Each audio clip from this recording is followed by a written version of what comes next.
Hi children, we are continuing with the Pythagoras relations, and in my last lesson, last 2 or 3 lessons, we have been studying about the Pythagoras theorem. In my last lesson, we studied how to write the Pythagoras theorem regarding to right angle triangles.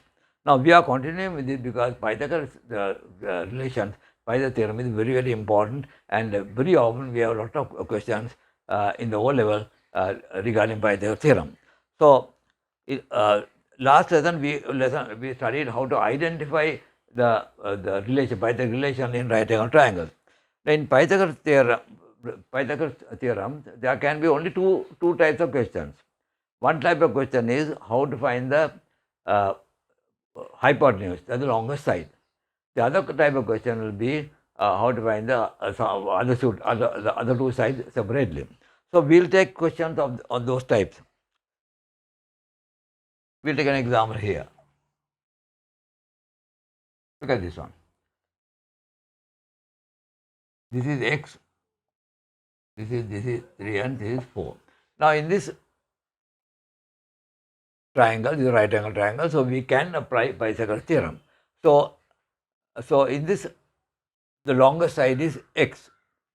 So if we directly apply Pythagoras theorem, we have x squared is equal to 3 squared plus 4 squared.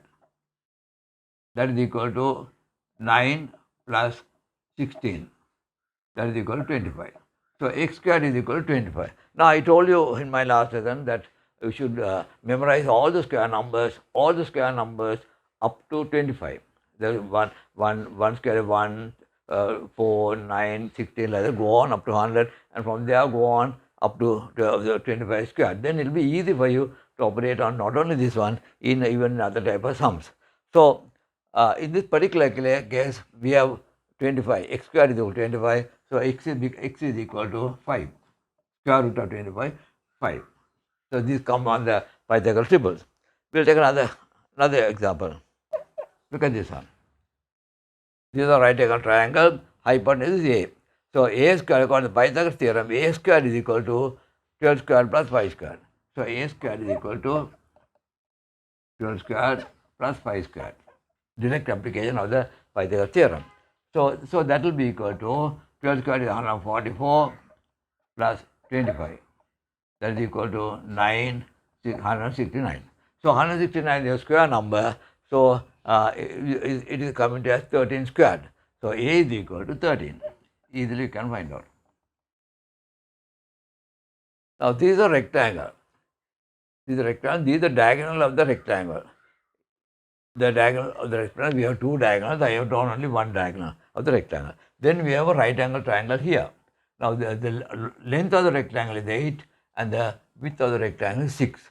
Now you have to find out x. So in this right angle triangle, we can use the Pythagoras theorem when we write down x squared is equal to 8 squared plus 6 squared. That is equal to 64 plus 36. That is equal to 100. So x squared is equal to 100. So x is equal to 10. So in this rectangle, we have the diagonal. Diagonal x is equal to 10. How did we get that? We are applying the Pythagoras theorem here because this is a right angle triangle and this is 90 degrees here. So x squared is equal to 6 squared plus 8 squared, and finally x is coming to 10. We'll take another example. So in this figure, in this particular figure, we have to find the perimeter of this figure. We have to find the perimeter. So perimeter means, we studied about perimeter earlier. Starting from, we'll say, this point, it goes like that, comes like that, and comes like that. This line is not coming under the perimeter. All the boundary lines only coming under the perimeter. So coming up like that, like that, like that, and like that. So now we know, to find the perimeter, we know this line as side 9 and this side as 12. So we need to know these two sides. And it is given that all these sides are equal. So that means it is an equilateral triangle. So what you have to do, it's as simple as that. So we have to find, in this particular sum, we have to find the hypotenuse. So we will call this x. So x squared is equal to 9 squared plus 12 squared. That is equal to 81 plus 144. That is equal to 5, equal to 125. So x square is equal to 225. So x is equal to 15. You must know about the square numbers. The square root of 225 is 15. 15 is 225. So this side is x. So naturally when this becomes, then all the sides are equal. Therefore this is also 15. This is also 15. So the perimeter is equal to, perimeter equals 15 plus 15 plus 12 plus 9. That is equal to, finally the perimeter will come to this one right round. So start from here, 15, 15, 12 and 9. So that is 15, 15, 12 and 9. So when you add all that, 5, 10, 12 and 9, 21, 2 over 3, 4, 5, 51 centimeters. So the perimeter of this figure is 51 centimeters, as simple as that. We'll take another example. This is another question to find the perimeter of this figure. Now starting from here, perimeter comes like this, right, like that and come here. So if you come starting like that, if you come this way, this length is 4, this is 3, this is 12, this is x. So we have to only find x. Now how to find x? We have to find x from this triangle. And here also we have two unknowns, so we are unable to find out both, and we have to, so we have to find y first. So y we can easily find out from this triangle. So how to find out y? We write down y square is equal to 3 square plus 4 square. That is equal to 9 plus 16. That is equal to 25. So y square 25, y is equal to 5. Now we have found out y equal to 5. Now we apply in this triangle. We write down Pythagoras theorem, x squared is equal to 12 squared plus y is equal to 5 squared.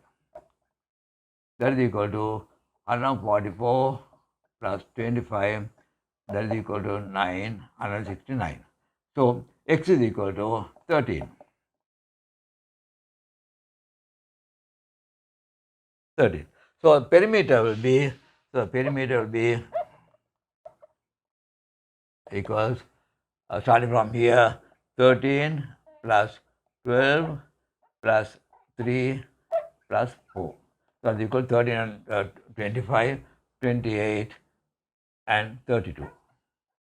The perimeter of that figure is 32 centimeters. How do we do that? Now we have to find the perimeter, we have to find out x. But we can't directly find out x, we have to find out x from this triangle. Now in this triangle, this right angle triangle, we apply the Pythagoras theorem. So 4 squared, 3 squared, y squared. Y squared is equal to 4 squared plus 3 squared, 9 plus 16, 25. Y is equal to 5. So once you find out y in this triangle, we have the sides contained in the right angle. So that is here 5 squared, and this is 12. 5 square plus 12 square, 144 plus 25, 169. So x squared is 169, x is equal to 13. Now we find out the perimeter, 13 plus 12 plus 3 plus 4, then is equal to 32 centimeters. That's all for today, children. I hope you understood. If you understood, please subscribe.